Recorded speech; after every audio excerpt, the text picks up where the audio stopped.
Welcome back, dweebs, to another episode of the Weekly Dweeb. With me, as always, is my good friend Kev.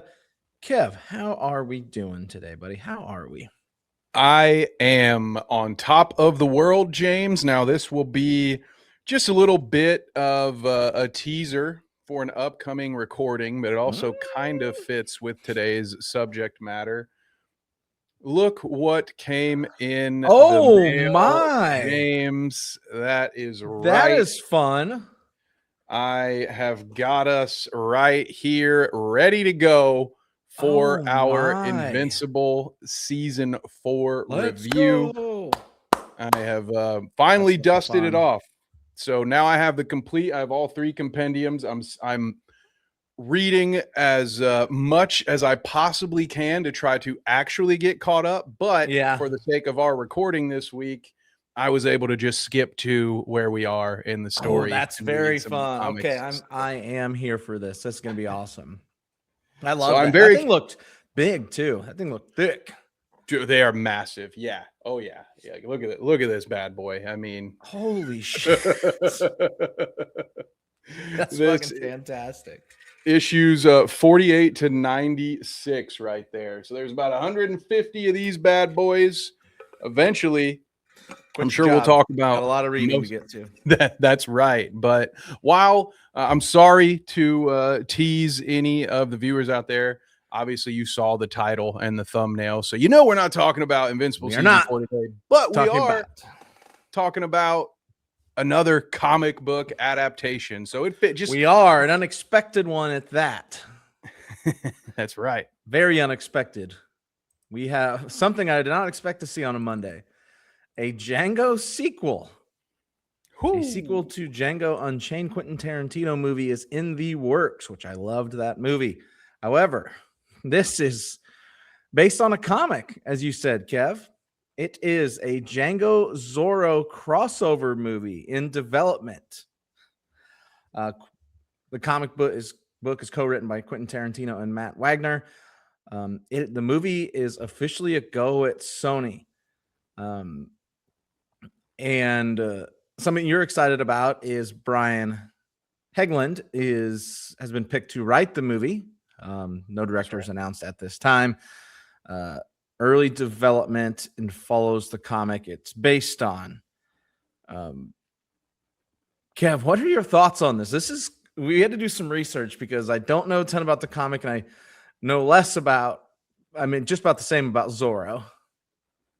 Yeah, just as soon as I thought, like, I just made the last comic book purchase that I was planning on making for any measurable amount of time in the near future. So just when I think I'm out, they pull me back in, and I may have to go find another compendium to buy so I can get caught up on this Django Zorro treatment. But I would say, generally speaking, and for a few different reasons, which I'm sure we will unpack together, I'm pretty excited about this one, James. I also liked the movie Django Unchained in no small part because it is an homage to what is literally my favorite film of all time, which is John Carpenter's The Thing. As long as I live, I sincerely doubt that film will ever be unseated as my number one. If I have 2 hours to live on this planet and I only get one movie to watch, that's the movie I'm watching. So I loved Django Unchained. Also a huge nerd for Westerns. If you've watched any of our Star Wars content, you also know that already. So I'm a big fan here, but also, Zorro is a character that I personally haven't heard much of in this entire century. So Mask of Zorro, I think, came out in 1998 with Antonio Banderas. Yeah, been a long time. Titular character, one of my favorite words right there. Yes, so it's been a long time since we've seen Zorro, and like you mentioned, Brian Hegland, I'm not pronouncing it's Helge. That's probably wrong. I set you down a bad path. We know Brian how good I am. Helgeland. So I have no idea how to pronounce his name. I just know that he wrote LA Confidential. He wrote Mystic River. There's a ton of other movies in there that he has penned, but I mentioned those two specifically because those are also adaptations which leads me to believe that considering some of his best work previously was adapting other people's stories for film, makes me think he's a really good choice for this one. And yeah, but as far as what the story is going to be, I have no real idea. We know it's going to be. We both have read a little bit, trying not to completely spoil it for ourselves, but he runs into Zorro and they're chasing bad guys. Is kind of the gist I got, without going into too much about it. Says he's fascinated by this unusual character, the first wealthy white man he's ever met, who seems totally unconcerned with the color of Django's skin, which fits the themes of the movie. Well, yes, it does. Which is maybe a little confusing. So I didn't realize. So historically, Zorro isn't a white dude. He's a Spanish nobleman who, much like our beloved Bruce Wayne, spends all day being a rich dude and then spends his evenings being a vigilante, trying to prevent things that he, as a rich dude, could probably just prevent using all that money he has. But it's more fun this way. Yeah, it does. Love Batman. The first wealthy white man he's met who seems totally unconcerned with Django's color of skin. Interesting. Yeah. I immediately assumed him as Spanish, but his character's name is Diego de la Vega, so that's what so I'm confused. The whitest name I've ever heard. Might as well be Paul Smith. But yes, so that part, maybe that's just an issue with the synopsis or the summary, or maybe it's just I'm just on the wiki, so it could be I could be wrong here, so don't crucify me too much, chat. Just help me learn. Right, we're learning. It could also just be mischaracterization by Django early on. I mean, if you were a wealthy Spanish nobleman living out in the Wild West, it would behoove you in certain circumstances, I'm sure, to pretend you're just a regular old white dude. So maybe that's part of the story. Maybe part of the story is when he meets the once and future Zorro, that that'll be what kind of draws it to him. Like, oh, hey, this guy.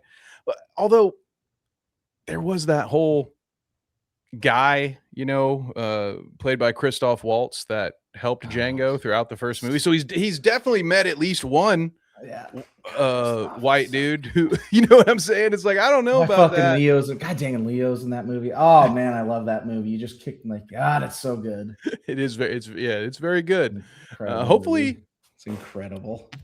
Hopefully this one will be as good. So from what I have here, it says that the comic story follows Django as he teams up with Don Diego de la Vega, Zorro, on a mission to free enslaved Aboriginal people, where they will confront a tyrannical archduke. So probably very similar to the Leo character, although archdukes, I feel like that's a European thing itself. Famously, Archduke Franz Ferdinand started World War I with his hit single "Take Me Out." Was a music guy. Oh, okay. We did the same thing. Oh, that's fucking funny. Oh gosh, dang it. Got me. We may have to look more into this, figure out this real story here, because color me intrigued. Is Antonio Banderas coming back? We got to find a new Zorro, probably.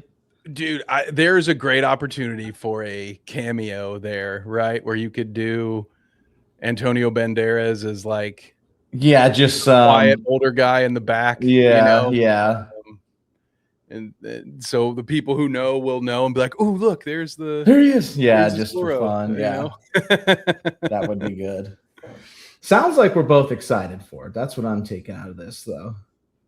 Yeah, I'm cautiously optimistic, James. We talked about this a little bit in the pre-show, how it's not going to be directed by Tarantino, but it has his blessing for Sony to move forward, which is one of the, as soon as I hear that Sony name, I get a little, we used to have such a good thing going. It's you and I, Sony. but especially in the film side of things, they make me nervous sometimes.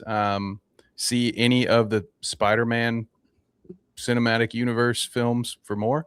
So I don't always trust Sony, but it's interesting. I wonder how many more projects we'll get like this where Tarantino has the pen or does some stuff like that. But like True Romance, one of my favorite movies back in the day, probably doesn't hold up for me quite as much now, but that True Romance, that's a very similar story where Quentin wrote parts of it. Somebody else takes the helm, directs it. Was it Roger Avery for that one? I can't remember. But anyway, there have been good movies in the past. Dusk Till Dawn, which has now since been surpassed by, unfortunately, the far superior Sinners. Sinners is like if Dusk Till Dawn graduated, moved up in the world. It's just basically the same story, but got better. But yeah, I think this could be very cool. I wonder when we'll see Quentin's next actual directorial. I don't know. I don't know. Maybe never. I don't know. Maybe he'll retire. He's got that. He's got that limit on the movies he's making, so maybe he's waiting it out until he's towards the end. And then he's already missed. He's already missed the only movie I ever wanted him to see, or I ever wanted him to make, which was with the two Vega brothers. Right. So you've got John Travolta's character in Pulp Fiction is the brother of Mr. Blonde in Reservoir Dogs. So the Vega brothers, I mean, unfortunately, you can't do that movie at this point. The window has passed, but so I'd be fine if Quentin hangs it up. I think it's a tough thing. With the older you get in that director game, it can be very hard to still have the sauce, but I think this could go a lot of ways, James. It could be just a very popcorn summer blockbuster kind of just action flick that doesn't have a ton to offer but member berries and cool action scenes. But I mean, there's a lot of cool stuff you could do with these two particular characters in that time period. Spoiler alert to fans of certain types of film, you're probably going to think this movie's woke as hell. If you're the type of person who's like, I hate woke shit in my movie, yes, you're probably not going to like this one, pal. So those folks, you can stay at home. You're not going to like this, I would guess. No, don't think so. Do not. I do agree with you there. We're gonna have to stay away. Them wokes. Right, woke. Exactly. You goddamn get woke, go broke, brother. When the boys went broke, they went woke on me. But one thing I can't help but call out, James, I kind of mentioned it before. This sounds very similar to the plot of just the original Django, right? So we've got Django who meets a wealthy European, all right, who happens to be anti-slavery and is willing to take action to help people. Like, with the only exception here is that this guy also happens to be a world-class sword fighter. So like that's the part I think we don't get much of anymore in movies. And I could be wrong. Correct me in the chat if I'm wrong. Maybe I'm just not watching these movies anymore. But like back when we were kids, I remember there was like the Three Musketeers. There was movies about that. Of course, Zorro. There's not a lot of like fencing, sword fighting going on in films as much as I remember watching as a kid. At least it seemed way more prevalent when we were younger, for sure. Yeah. And so I think that could be a lot of fun. Like Zorro to me is a very cool character. You called this out, James, in the pre-show. I was like, Zorro's kind of like Batman. You corrected me, which is that Batman is kind of like Zorro because it's a chicken egg situation here. So I think you can create a lot of entertaining scenarios in the Wild West with this rich Batman-esque vigilante. And then, of course, assuming they use the same visual stylings as Tarantino did with Django, because I think, and I want to ask you this, James, that I think part of what made Django so good was a bit of that there's a certain flavor to Tarantino's action where it's very over the top. It kind of like reminds me of live action anime at times because it's heavily inspired by old kung fu movies. Like Yeah, the blood and the gore, sometimes it doesn't even make sense with how much the blood splurts out and everything, but it can be very visually appealing. So that's one of the things I'm worried about, that without having Tarantino there, like, you lose some of the flair. Yes, I would agree with that. Like they got to get the right director and do this correctly. Yeah, but you do worry a little bit about losing the flair, the gravitas of Mr. Tarantino for sure. Yeah. So, hopefully it's a nice blend. I'm sold just because of the characters that they've chosen. Now, when I first heard this, I wasn't quite as sold because I'm thinking like, okay, this feels like, man, I've referenced this too often in the last month, but this feels very Warner Brothers to me. Like in the Space Jam sequel, when they had everybody playing in this digital world and it was just every IP that they own. You've got freaking, spoiler alert, all right, 3, 2, 1. You've got Pennywise and Agent Smith sitting there watching this cartoon basketball game. I don't want that. Well, I own the rights. I can do whatever I want. So when I first heard this, I was like, oh, great. We're just slapping two characters together. And we're like, fuck, here we go again. Yeah, I'm like, is this going to be Batman versus Predator, or is this going to be the time that there was a Batman Fortnite comic? So this could go very well or very poorly.